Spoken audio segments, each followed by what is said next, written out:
Inheritance tax या फिर विरासत कर या विरासत टैक्स कह लीजिए, ये दो वर्ड ऐसे कीवर्ड्स बन गए हैं भारत में कि हर जगह यही सर्च किए जा रहे हैं, इन्हीं के ऊपर डिबेट हो रहा है। आपको पता ही है डिबेट क्यों इग्नाइट हुआ है इस टाइम पे, तो हम समझने की कोशिश करेंगे इस वीडियो में कि इसका बेसिकली ये है क्या, इसका एडवांटेज और डिसएडवांटेजेस क्या है। इंडिया में जो ये बेसिकली एक फॉर्मेट में एग्जिस्ट करता था जिसे हम कहते थे स्टेट ड्यूटी एक्ट 1953, उसको क्यों हटा दिया गया, रीजन क्या था, उसके पीछे का लॉजिक क्या दिया गया था और फ्यूचर प्लान क्या था सरकार का। और अगर हम इतना ही वेल्थ रीडिस्ट्रीब्यूशन की बात करते हैं, अगर उसको लेके हम सीरियस हैं, तो वेल्थ एक्युमुलेशन के जो रीजन्स हैं सरकार उनको एड्रेस क्यों नहीं कर पाती, उसके पीछे का मंशा क्या होता है, ये सारी बातें हम समझने की कोशिश करेंगे। और ये भी समझेंगे कि इंडिया में कौन कौन से टैक्स हैं, दुनिया में कहां कहां पे इनहेरिटेंस टैक्स लगता है, किस तरीके से वो फंक्शन कर रहा है, सारी बातें समझेंगे वन बाय वन करके। नमस्कार, मनु एकेडमी में आप सभी लोगों का स्वागत है। अगर चैनल पे पहली बार हैं तो सब्सक्राइब कर सकते हैं और अगर ज्ञान मिला तो लाइक कर सकते हैं। भाई अगर बिना कुछ मिले आप वोट दे सकते हैं तो ज्ञान के बदले लाइक तो बनता है। आगे बढ़े उससे पहले एक चीज मैं कंफर्म कर दूं कि अभी ये जो टॉपिक इग्नाइट हुआ है ये बिल्कुल कांग्रेस के एक ओवरसीज प्रेसिडेंट हैं पित्तौदा, जिनके कहने पे हुआ है, उन्होंने इसकी इनहेरिटेंट टैक्सेस की बातें किया है। पर इससे पहले बीजेपी के भी कई सारे मंत्री इसके बारे में डिस्कशन किया। अमित मालवीय का ट्वीट देख पाओगे, उस टाइम पे जयंत सिन्हा साहब, आपको पता ही होगा, अभी इन्होंने ट्वीट करके रिटायरमेंट ले लिया कि अब वो इलेक्शन नहीं लड़ेंगे, बट उस टाइम पे इन्होंने एक इंडिया फोर्ब्स का प्रोग्राम चल रहा था, उसमें इन्होंने कहा था कि इनहेरिटेंस टैक्स टाइप का कुछ चीजें होना चाहिए, इससे इक्वल प्ले ग्राउंड मिलता है। अब ये इक्वल प्ले ग्राउंड किस सेंस में बात कर रहे थे हम आगे समझेंगे, बस बताना चाह रहा हूं आपको कि बहुत सारे लोग, अरुण जेटली जो करेंट फाइनेंस मिनिस्टर है, निर्मला सीतारमन, सभी लोगों ने इसके बारे में बातें किया है। तो यहां से आपको थोड़ा सा पॉलिटिकल आईना हटा के इसको समझने की कोशिश करना है। सबसे पहले ये होता क्या है, तो जब स्टेट ना किसी आदमी के द्वारा कमाई गई जो दौलत होती है वो किसी भी फॉर्मेट में हो, जब वो मर जाता है तो वो अपने बच्चों को या जो भी उसका लीगल ओनर होता है उसको जब वो ट्रांसफर होता है ना, तो गवर्नमेंट उसके ऊपर टैक्स लगाती है। इसका कोई फिक्स फॉर्मेट नहीं होता है, अलग अलग देशों में अलग अलग हो सकता है। कई सारे पैरामीटर्स हो सकते हैं कि आपके कितने बच्चे हैं उसके ऊपर टैक्स लगेगा, कितनी संपत्ति है उसके ऊपर टैक्स लगेगा, या कैप हो सकता है कि आपके ऊपर इतनी संपत्ति है तो इतना लगेगा, इतने से कम है तो नहीं लगेगा, इतने से ज्यादा है तो सरप्लस चार्जेस लगेंगे। ये अलग अलग कंट्री अपने अपने हिसाब से लगाती हैं, और ऐसा भी नहीं कि दुनिया में हर कंट्री में है, बट कुछ कंट्री में है, हम आगे एग्जाम्पल्स इसका देखेंगे। अब क्वेश्चन उठता है कि इसका प्राइमरी पर्पस था क्या, क्यों लाया गया था, या इनहेरिटेंस टैक्स लाके करना क्या चाहती थी सरकारें।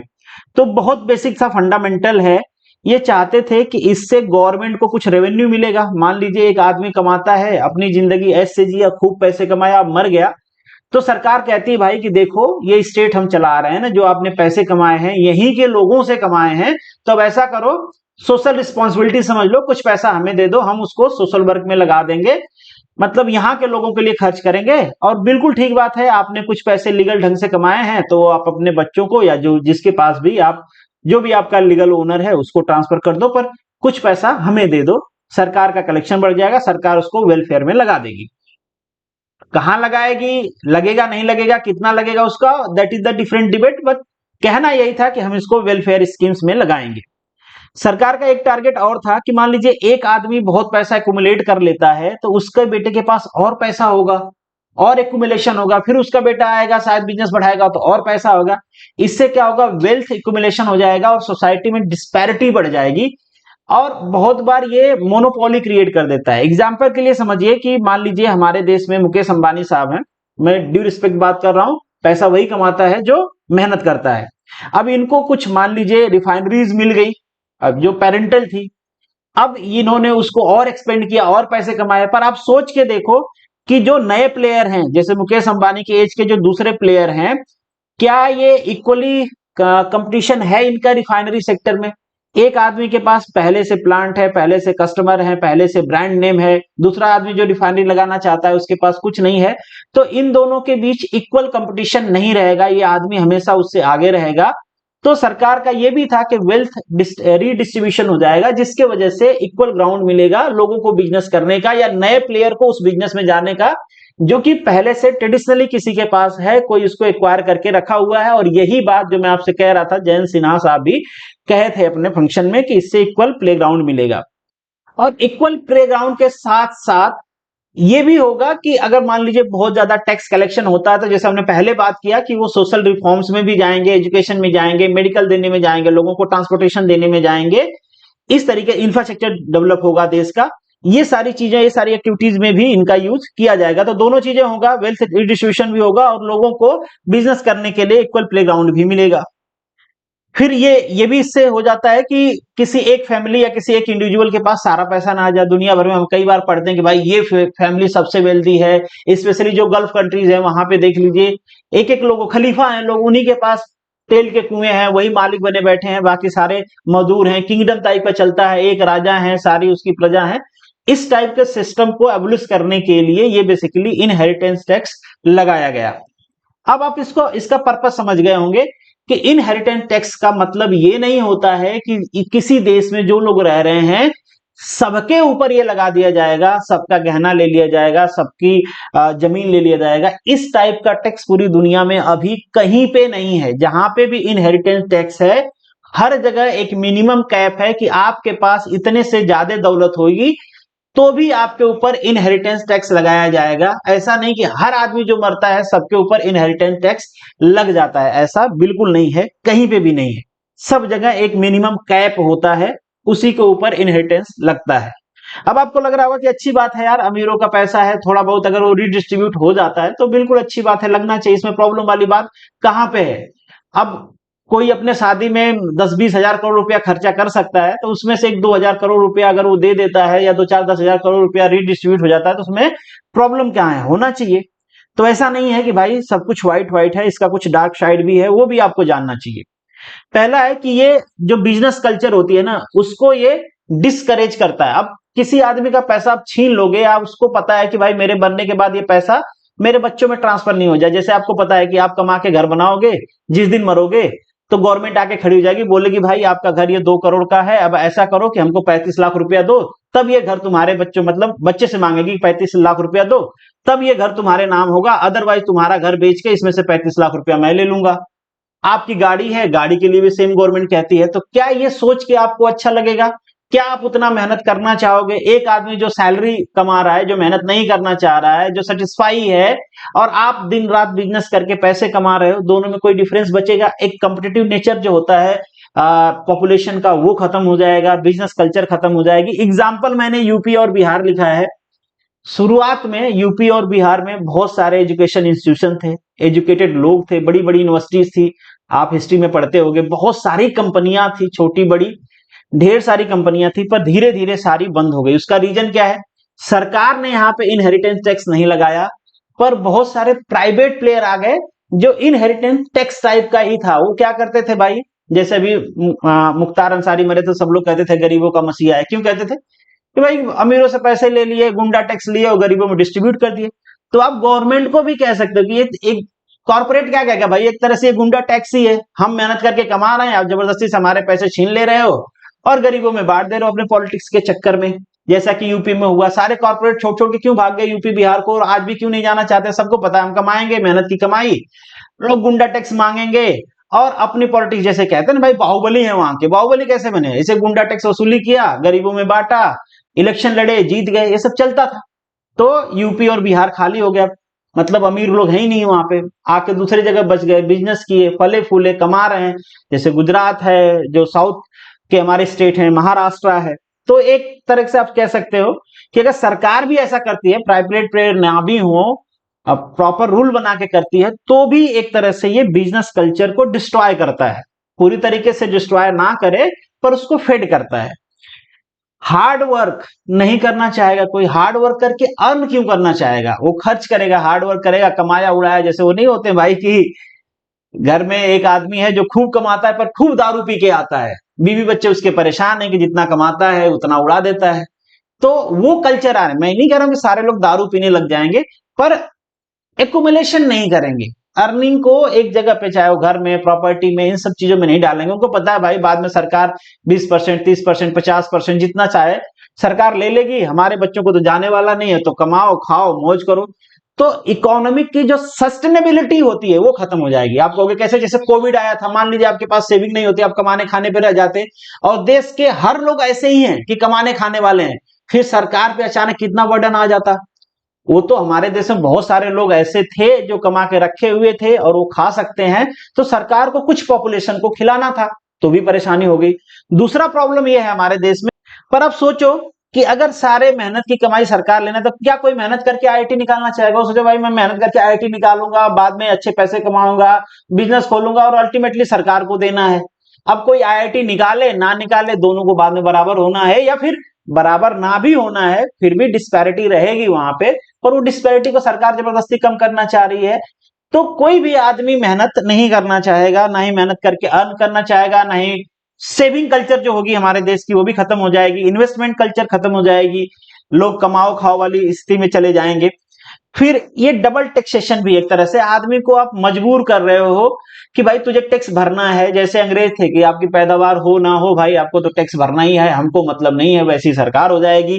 भाई एक बार तो हम हर चीज पे टैक्स देना, हमने इनकम कमाया इनकम टैक्स दिया, हमने कुछ खरीदा जीएसटी दिया, मतलब हर जगह हम टैक्स दे ही रहे हैं। इसके बाद एक लीगल इनकम को हमने सेव किया है, टैक्स देने के बाद, जीएसटी देने के बाद, कोई बैट लगा वो देने के बाद, गाड़ी खरीदा रोड टैक्स देने के बाद, सब कुछ देने के बाद, घर खरीदा वहां पे भी टैक्स दिया मैंने।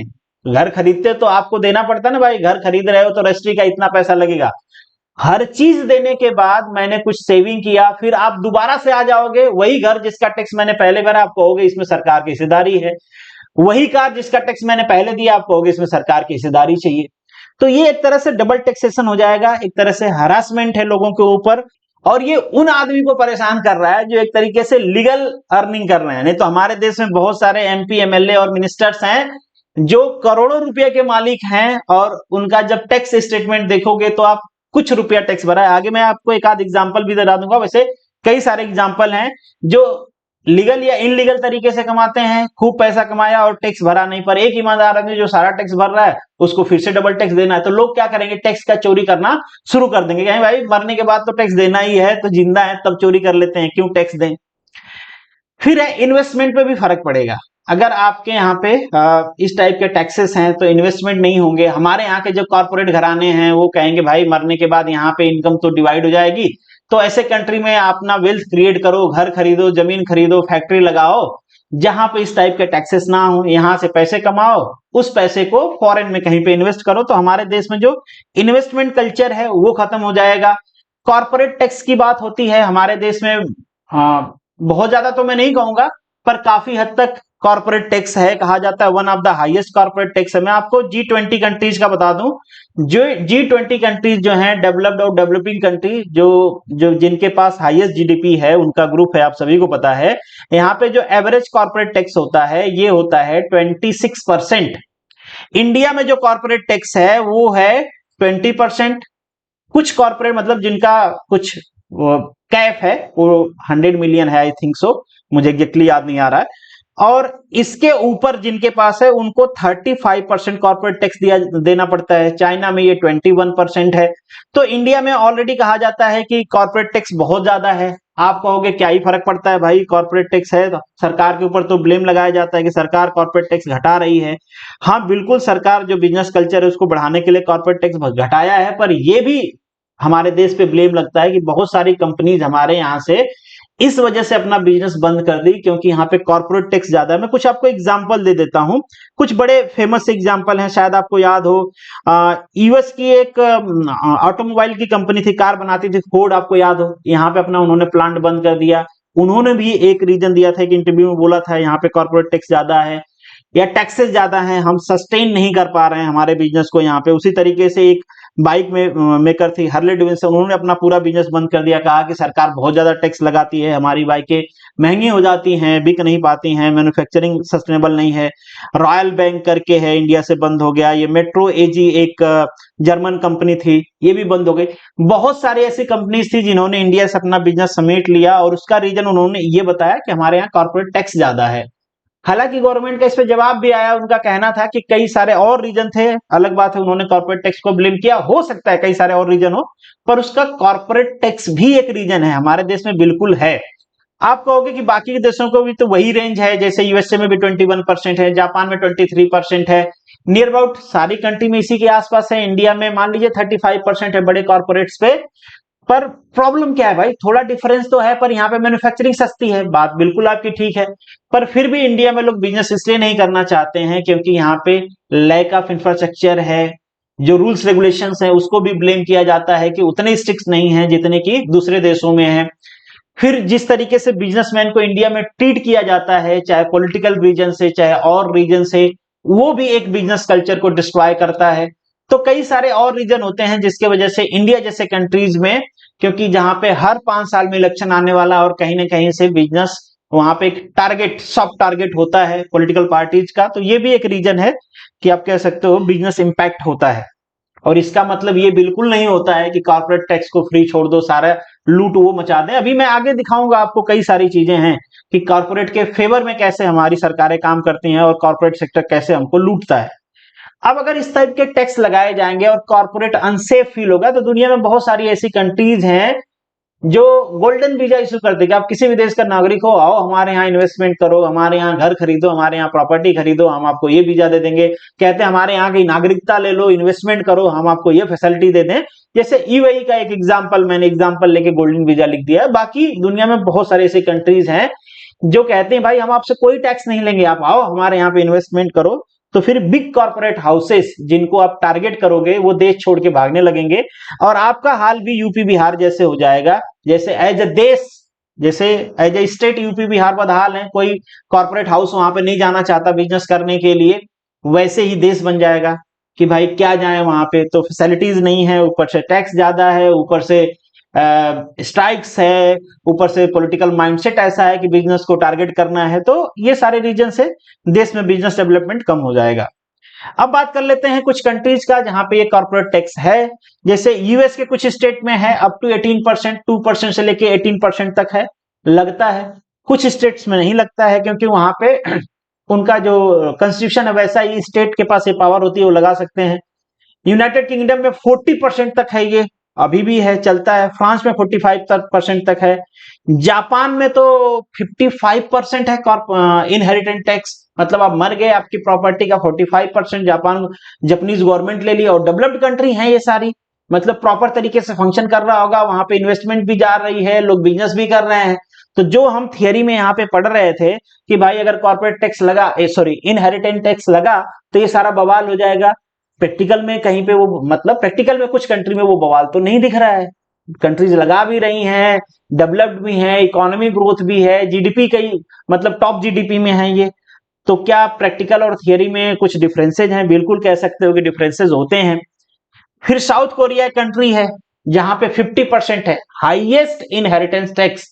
और एक एग्जांपल देखिए, बड़ा इंटरेस्टिंग सा एग्जांपल है ये, सैमसंग इलेक्ट्रॉनिक्स। आप हम में से हर किसी के घर में सैमसंग का कुछ न कुछ डिवाइस होगा।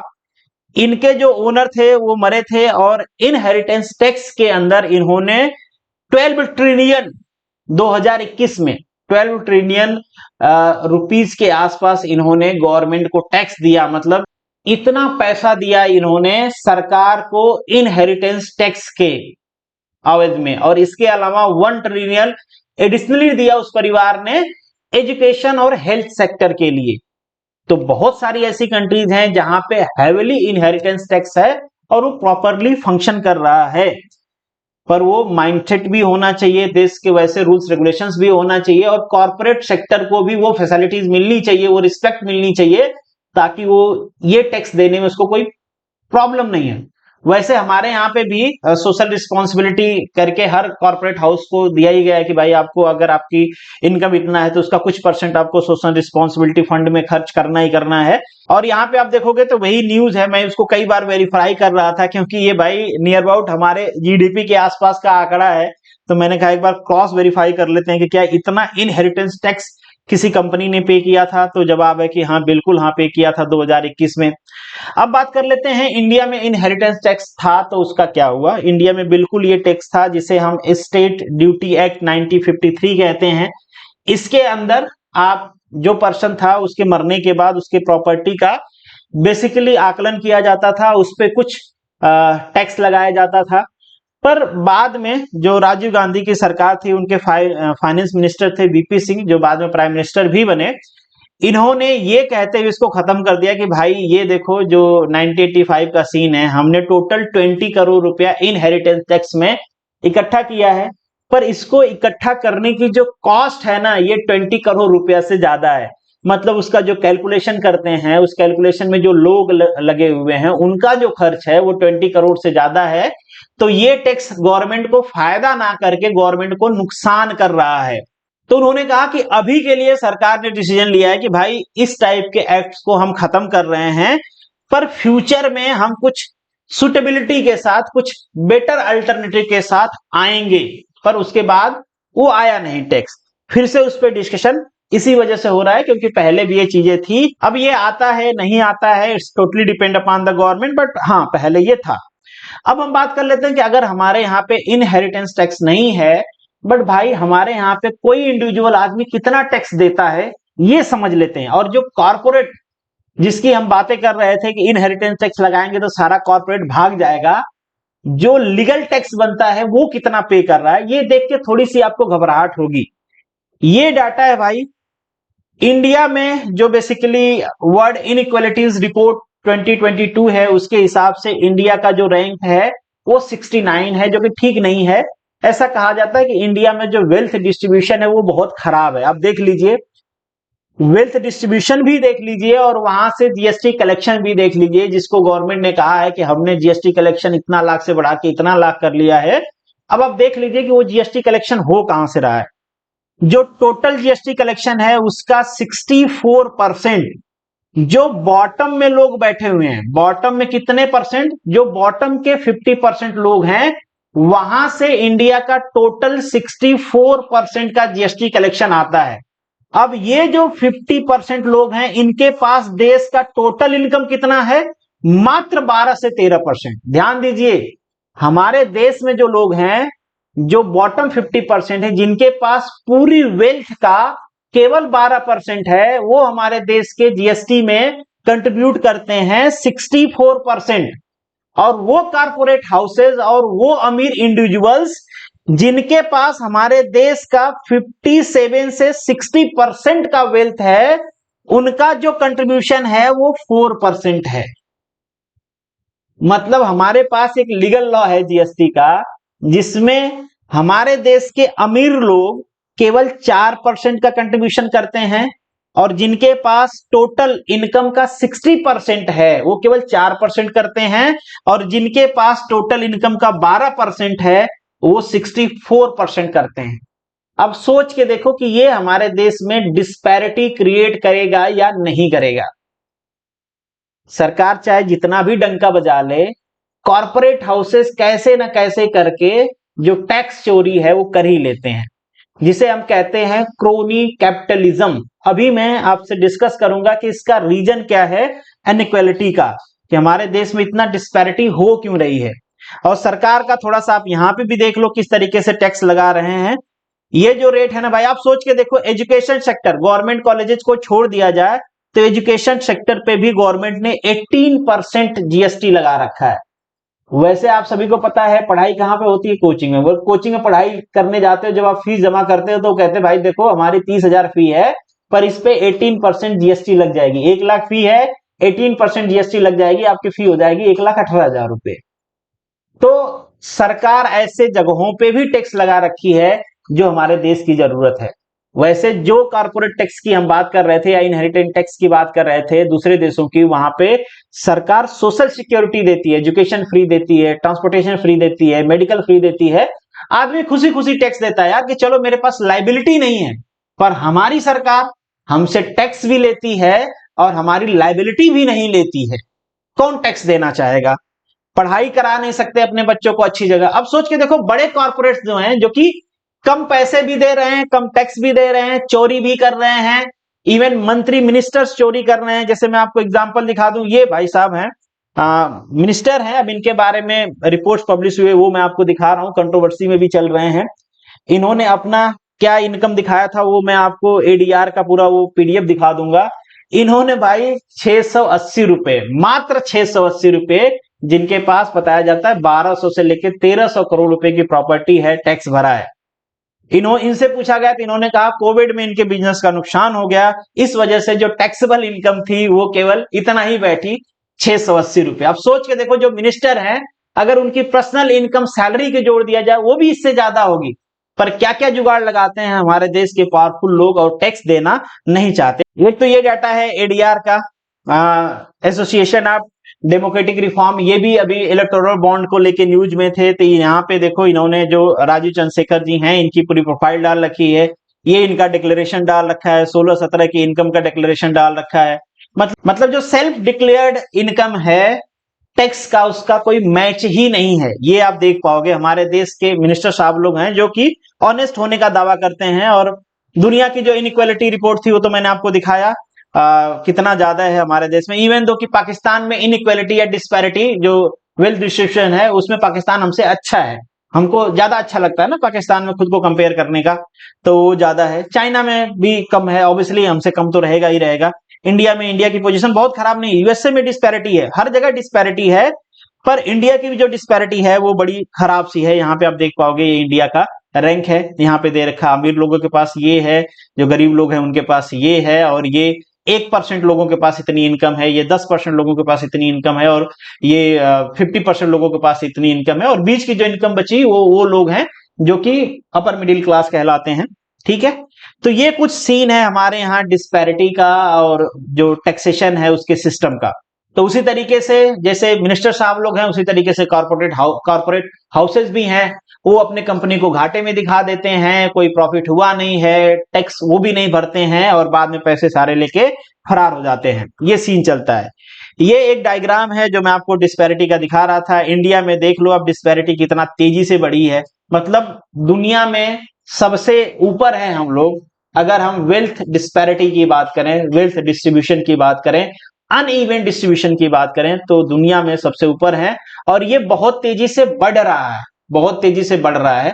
करंट ईयर में ब्लेम किया जाता है सरकार पे कि और तेजी से बढ़ा है, स्टैटिक्स यही शो करता है कि तेजी से बढ़ा है। उसको आप पॉजिटिवली भी ले सकते हो, नेगेटिवली भी ले सकते हो।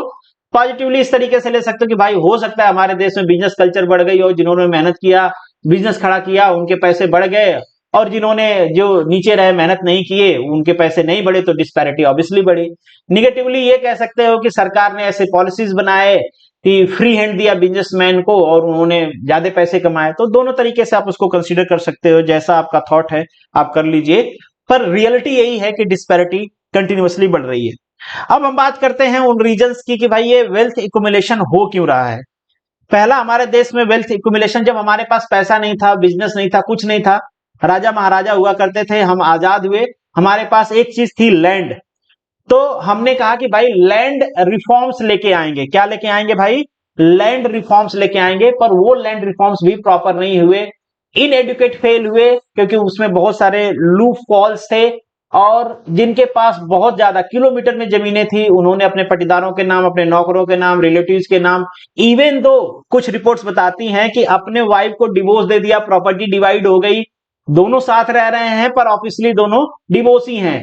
जो अनडिक्लेयर्ड वाइफ हैं, किसी और के नाम, किसी और के नाम, मतलब जहां से वो प्रॉपर कंट्रोल कर पाए, उनके नाम कर दिया। बाद में ये जो लैंड रिफॉर्म है, ये लैंड रिफॉर्म आपका हमारे देश में सारे स्टेट्स ने नियर अबाउट 1962 में अप्लाई कर दिया था, पर ये भी कुछ हद तक पास रहा, कुछ हद तक फेल रहा, पर पूरी तरीके से ये भी पास नहीं हो पाया।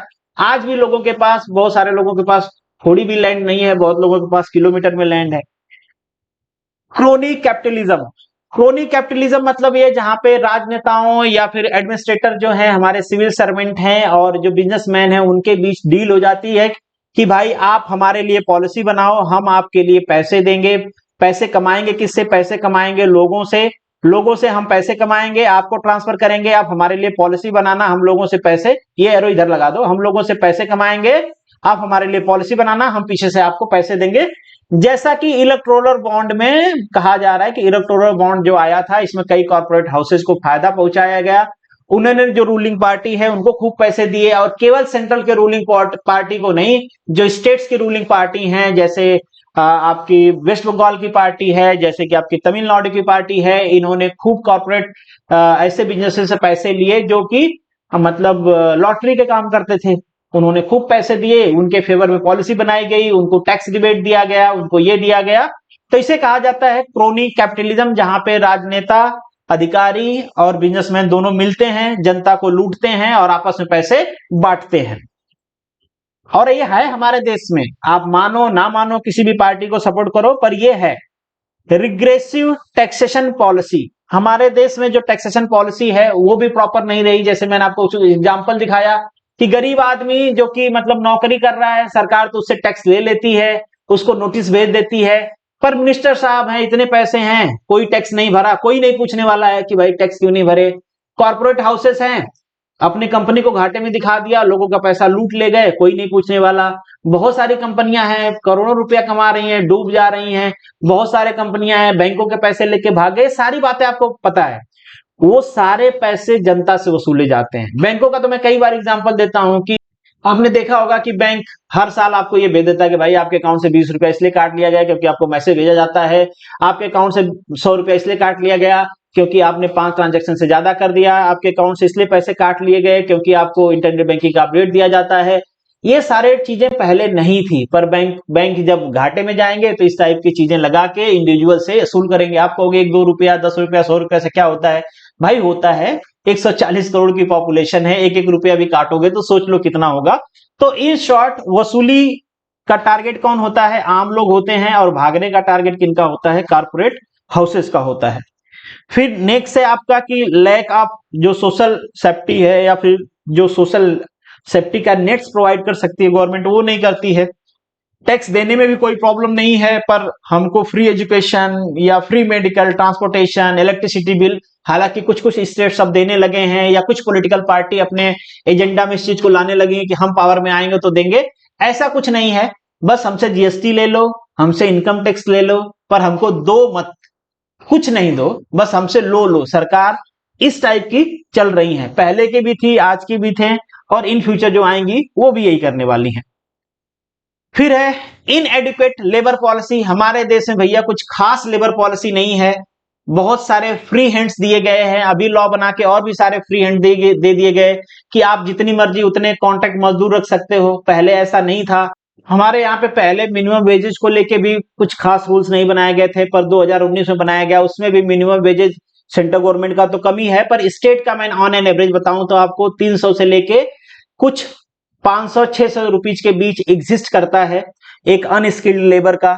वो भी स्ट्रिक्टली फॉलो नहीं किया जाता है। बहुत सारे जगह पे आपने ऐसा सुना होगा कि आपके अकाउंट में पैसा आता है, बाद में आपको कुछ पैसे चेक के थ्रू रिफंड कर दिए जाते हैं। रिफंड करना होता है एम्प्लॉयर को, या कैश के थ्रू रिफंड करना होता है। हमारे देश में वर्किंग आवर फिक्स है ऑफिशियली, पर उसको कितने तरीके से इंप्लीमेंट किया जाता है। 8 घंटे की ड्यूटी है, आप बहुत बार सुनते होंगे कि 8 घंटे के बजाय आप 12 घंटे रुक रहे हो, उसके लिए ओवर टाइम मिलना चाहिए। गवर्नमेंट का लॉ भी है, ओवर टाइम मिलना चाहिए आपको 2 टाइम, पर वो भी नहीं मिलता है। मतलब वो भी एम्प्लॉयर खा जाता है, ऐसे ही बिठा रहते हैं, नहीं बैठोगे तो आपको नौकरी से निकाल देंगे। मतलब एम्प्लॉयर की जो लायबिलिटी है उसको पूरी तरीके से इंप्लीमेंट नहीं किया जा रहा है। इसी को कहा जाता है क्रोनी कैपिटलिज्म, क्योंकि जो अधिकारी इंस्पेक्शन करने जाएगा वो पैसे खा लेगा, जो गवर्नमेंट पॉलिसी बनाएगी वो पैसे खा लेगी। तो ये सारी चीजें हैं। इंक्रीमेंट के लिए कोई फिक्स पॉलिसी नहीं है, किसका इंक्रीमेंट होगा, प्राइवेट में नहीं होगा, गवर्नमेंट उसको चेक कर रही है, नहीं कर रही है। ये सारी बातें, मतलब हमारे यहाँ पे जो लेबर पॉलिसीज है वो इनएडुकेट है। एटलीस्ट पेपर में भले हो, पर प्रैक्टिकल लाइफ में वो सफिशियंट नहीं है, ताकि हम ये कह सके कि जो लेबर रिफॉर्म है वो प्रॉपर तरीके से हुए हैं। तो यहां से भी जो कॉर्पोरेट हाउसेज हैं वो लोगों का एक तरह से आप कह सकते हो खून चूस के पैसे कमा रहे हैं। तो कॉर्पोरेट हाउस डिसेंट नहीं है। बाकी इस पे आपका क्या ओपिनियन है आप कमेंट बॉक्स में लिख सकते हो। चलो मिलेंगे नेक्स्ट वीडियो में, तब तक के लिए all the best, good luck and जय हिंद।